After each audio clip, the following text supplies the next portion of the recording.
Dès 2015, les statistiques révèlent déjà que quasiment un adulte sur deux vivant sur le territoire est né aux Comores.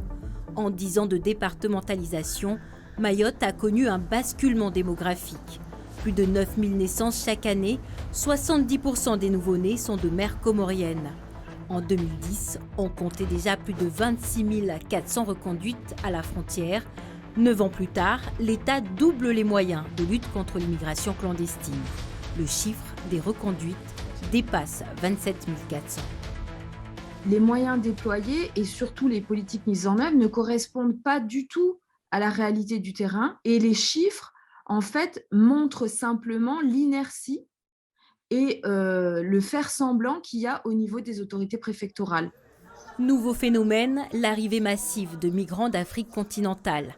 En 2019, plus de 2500 demandes d'asile ont été faites à Mayotte. Gianni attend une réponse de l'OFPRA depuis 1 an. Il ne reçoit aucune aide.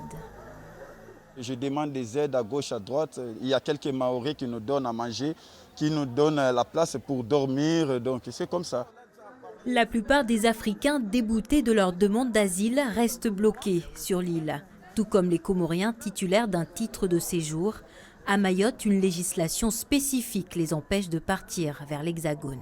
Il faudra que nous arrivions à obtenir à ce que cette mesure en tout cas son évolution, et que les gens qui sont titulaires d'un titre de séjour ici puissent se rendre ailleurs s'ils le souhaitent. La deuxième, et ce qui permettrait d'ailleurs de vérifier par 2 fois les conditions avant de délivrer comme ça à la va-vite des titres de séjour.